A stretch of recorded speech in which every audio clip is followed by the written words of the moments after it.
Olha que interessante. O mundo real é simplesmente uma sucessão de movimentos atômicos em continuidade matemática. Nessas circunstâncias, a causalidade só poderia ser colocada de maneira inteligível nos próprios movimentos dos átomos. Mas o que fazer com Deus? Com a derrubada da causalidade final, Deus, como concebido pelo aristotelismo, estava praticamente perdido. Negar francamente sua existência, no entanto, era, à época de Galileu, um passo demasiado radical para que qualquer pensador importante pudesse sequer considerá-lo. Então, para resolver essa questão, a gente tem que lembrar da revolução científica do Renascimento, mas também tem um pezinho lá no Aristóteles. Lembrem, o Aristóteles falava que toda a existência tem 4 causas, né, necessárias. A causa material, a causa formal, a causa eficiente e a causa final. O que é a causa material? É, por exemplo, a matéria do que uma coisa é feita. Qual que é a causa formal? É a forma que uma coisa tem. Uma mesa, por exemplo, de madeira, tem na madeira a sua causa material e no formato de um tampo com 4 pernas, a sua causa formal.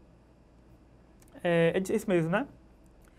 A causa eficiente é aquela coisa que criou a mesa. No caso no caso da mesa, o carpinteiro a fez. Então, o carpinteiro é a causa eficiente da mesa.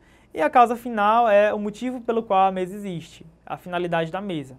No Aristóteles, né, a teleologia da mesa, que no caso é, vamos sentar aqui e fazer o nosso almoço, vai ser tranquilo.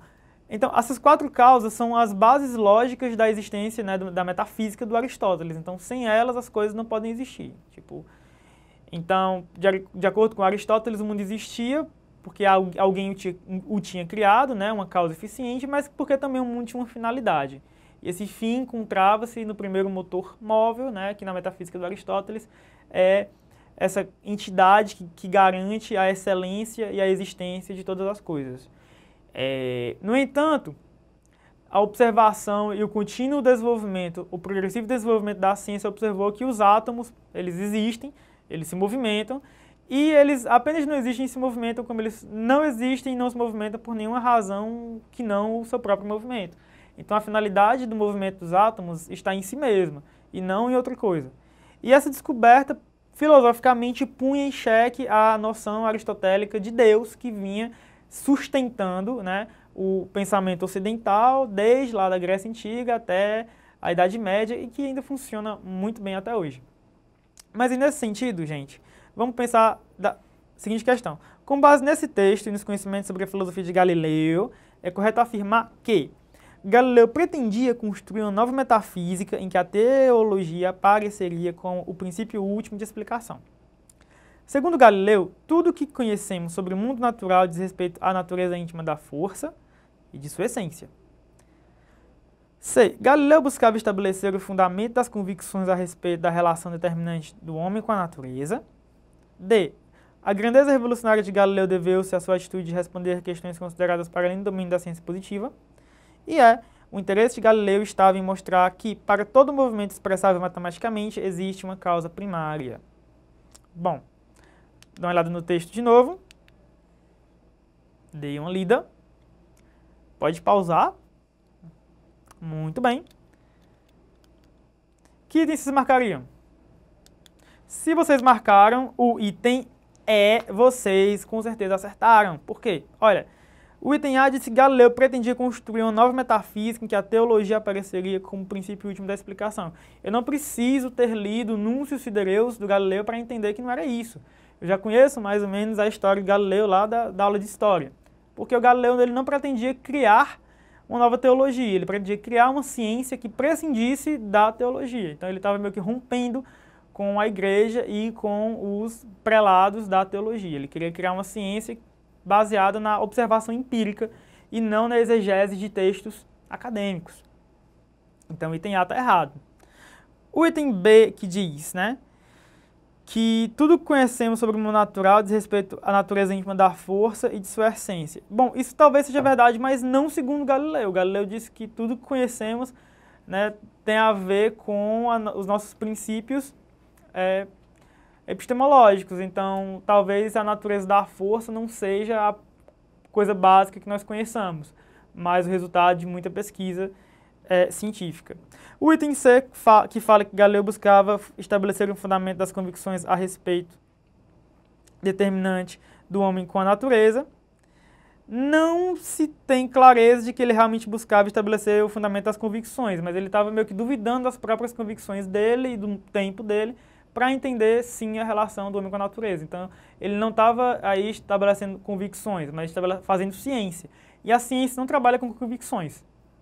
A ciência trabalha com dúvidas e com dados, e com a exaustiva análise desses dados e com a experimentação também exaustiva do que pode aparecer na sua pesquisa científica. Então, ele não estava buscando, sejamos convictos disso. Na verdade, isso é dogmatização e tem a ver com a teologia, que funciona com dogmas lógicos e não com observação empírica.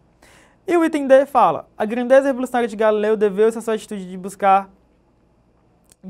responder questões consideradas para além do domínio da ciência positiva. Gente, talvez eu poderia marcar o item D como pegadinha, já que eu não sabia o que significa ciência positiva. Gente, ciência positiva é a ciência que só aceita trabalhar com o que ela pode entender enquanto ciência. Ela só aceita trabalhar com dados e fatos que ela de antemão considera candidatos possíveis ao conhecimento. Então, o Galileu só trabalhava na ciência dele com os candidatos possíveis ao conhecimento da astronomia dele, naquele caso, que era observação empírica, né?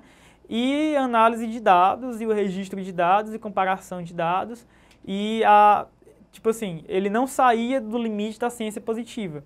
Por quê? Porque a ciência positiva é aquilo que só considera o que é científico, o que é empírico. E se ele só trabalhava com isso, ele ficava dentro desses limites.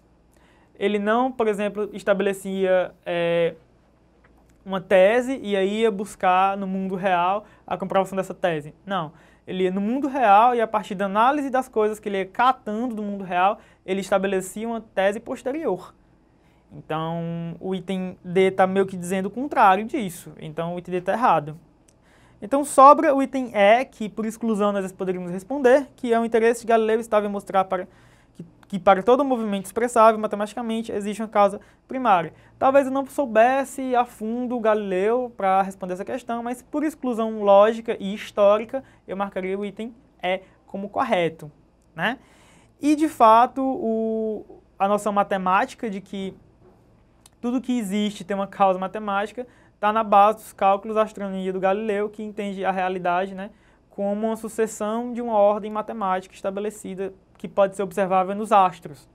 Então, se os astros, que são talvez a coisa mais perfeita que existe no mundo, são explicáveis matematicamente, quer dizer que o mundo também vai ser explicado matematicamente. Então, respondendo a questão 3, vamos para a próxima?